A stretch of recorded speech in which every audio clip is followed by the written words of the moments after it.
Það var tilfinningi bara að setja hana á 90.50. Bara geggjuð.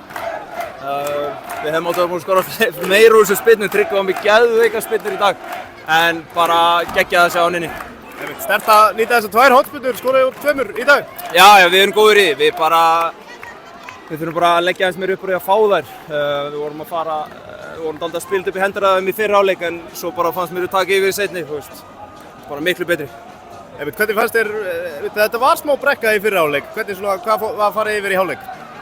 Bara, þú veist, það er bara vesen, þú veist, bara vesen á móti sólinni, það er bara þannig, þú veist, það er bara erfitt að sjá, jaðarsjónin er erfið og við vorum bara í basli í fyrri, við vorum ekki að taka hlaupin sem við ætlum að taka og breytið þess seinni, fórum í aðeins meira direkt og aðeins svona einfaldari bolta og mér fannst þeir bara ekki ná að höndla.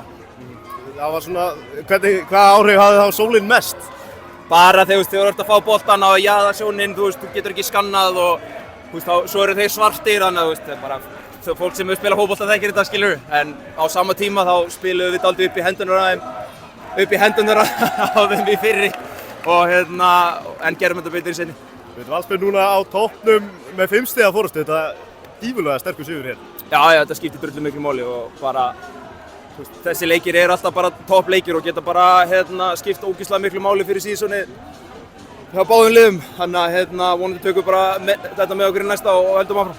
Toppbaráttan líka heldur betur líflega og þegar það var í úrslit Mjólkurbikarsins, þetta er aðeins gaman núna? Já, við viljum spila alla leiki sem eru í boði og þetta er bara geðveikt. Allir leikir hjá okkur núna eru bara úrslitaleikir og þeir bara skipta allir ógeðslega miklu máli, þannig að við verðum bara að halda áfram. Takk.